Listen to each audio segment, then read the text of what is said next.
ത്രിയേക ദൈവത്തിൻ്റെ അതിപരിശുദ്ധ നാമം വാഴ്ത്തപ്പെടുമാറാകട്ടെ. എല്ലാവർക്കും പ്രഭാത വചനത്തിലേക്ക് സ്വാഗതം. ഇന്നത്തെ ഞായറാഴ്ചയുടെ പ്രത്യേകത എന്നത് ധനഹായ്ക്ക് ശേഷം മൂന്നാമത്തെ ഞായറാഴ്ചയാണ്. പരിശുദ്ധ ബസേലിയോസ് മാർത്തോമാ മാത്യൂസ് ദിദിയൻ കാതോലിക്ക ബാബായുടെ 19ാം ഓർമ്മ. ശാസ്താംകോട്ട മൗണ്ട് ഹോറേബ് ആശ്രമം. കുറ്റിക്കാട്ടിൽ പൗലോസ് മാർ അത്താനാസിയോസ് മെത്രാപ്പോലീത്തയുടെ 71ാം ഓർമ്മ. ആലുവ തുറക്കുന്നത്ത് സെമിനാരി. ഇന്ന് നാം എവങ്കേലിയോൻ മേശയിൽ വായിച്ചു കേൾക്കാൻ പോകുന്ന വേദഭാഗം എന്ന് പറയുന്നത് വിശുദ്ധ യോഹന്നാൻ ശ്ലീഹായുടെ രക്ഷാസുവിശേഷം 3-ാം അധ്യായം 1 മുതൽ 12 വരെയുള്ള വേദഭാഗങ്ങൾ ആണ്. ഇതിൽ നാം കാണുന്നത് സുഹൃത്തിൻ്റെ നടുവിൽ യേശുവിനെ അന്വേഷിക്കുന്ന ഒരു വ്യക്തിയെയാണ്. അവൻ്റെ പേരാണ് നിക്കോദിമോസ്. നിക്കോദിമോസ് എന്ന് പറഞ്ഞാൽ അത് ആ വാക്കിൻ്റെ അർത്ഥം ജനത്തെ ജയിച്ച് അടക്കുന്നവൻ എന്നാണ്.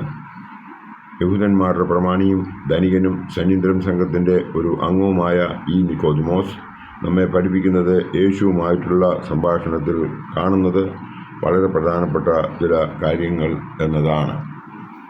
ഒന്നാമത്തേത് അവൻ്റെ കണ്ടെത്തൽ.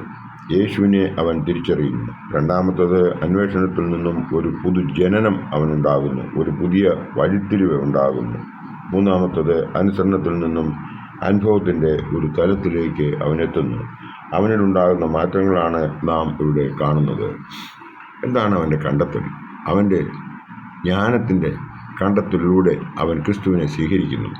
അവൻ്റെ അനുഭവത്തിലൂടെ അവൻ ക്രിസ്തുവിനെ സ്വീകരിക്കുന്നു. അവൻ തൻ്റെ കർമ്മമാർഗത്തിലൂടെ ക്രിസ്തുവിനെ സ്വീകരിക്കുന്നു. 3-ാം വാക്യത്തിൽ കാണുന്നത് യേശു അവനോട് പുതുതായി ജനിച്ചിട്ടില്ല എങ്കിൽ ദൈവരാജ്യം കാണുവാൻ ആർക്കും കഴിയില്ല എന്ന് പറയുന്നു.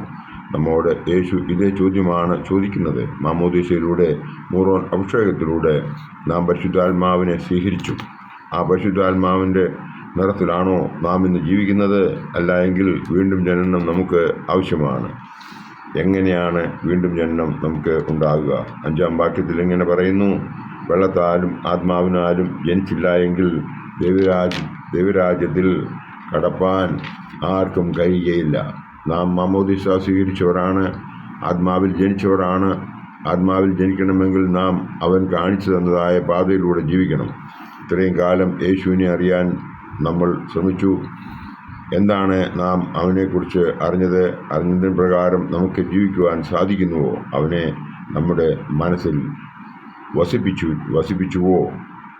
രണ്ടാമത്തെ പോയിന്റ് എന്ന് പറയുന്നത് യേശുവിനെ അറിഞ്ഞതിന് ശേഷമുള്ള ജനനം. യേശുവിനെ അറിഞ്ഞ നമ്മൾ നമ്മുടെ നിത്യമായ ജീവിതത്തിന് വേണ്ടി പുതു ജനനം സ്വീകരിക്കുവാൻ ആകുന്നുവോ? നിക്കോദിമോസ് യേശുവിനെ മനസ്സിൽ സ്വീകരിച്ചതുപോലെ നമുക്ക് സാധിക്കുന്നുവോ? യേശുവിനെ നമ്മുടെ രക്ഷിതാവായി സ്വീകരിക്കുവാൻ നമുക്ക് കഴിയുന്നുവോ? 3-ാമത്തെ പോയിന്റ് എന്ന് പറയുന്നത് അനുസരണത്തിൽ നിന്നും അനുഭവത്തിൽ നിന്നും കർമ്മത്തിലൂടെയും ക്രിസ്തുവിനെ സ്വീകരിച്ചിരിക്കുന്നു.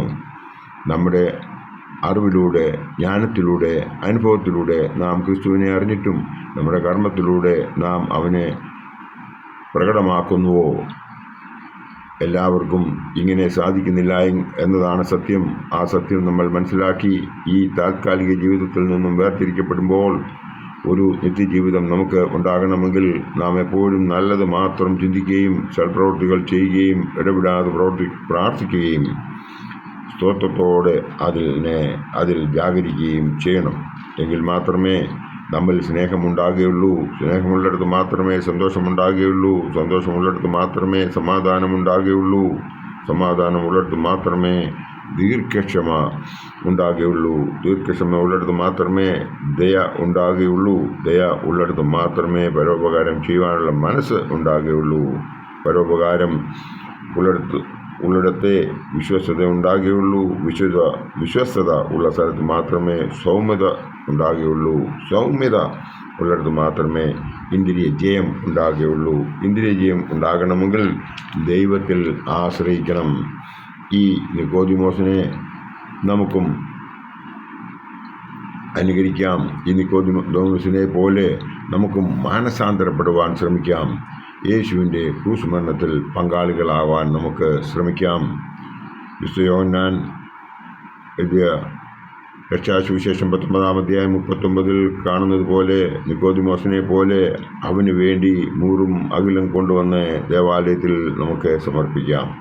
നമ്മുടെ രക്ഷകന് വേണ്ടി ജീവിക്കാം. ആ നിക്കോദിമോസിനെ പോലെ യേശുവിനെ തിരിച്ചറിഞ്ഞ് നമുക്ക് ജീവിക്കാം. യേശുവിന് വേണ്ടി ഒരു പുതുജന്മം ജനിക്കാം. അനുസരണത്തോടും അനുഭവത്തോടും കർമ്മത്തോടും കൂടി ക്രിസ്തുവിനെ സ്വീകരിക്കാം. നമുക്ക് സ്വർഗത്തിലേക്ക് നോക്കാം. 2 കൈകളും വളർത്തിപ്പിടിച്ച് അവങ്കിലേക്ക് നോക്കാം. അതിന് നമ്മൾ എത്ര പേര് സന്നദ്ധരാണ് എന്ന് നാം ചിന്തിക്കേണ്ടതുണ്ട്.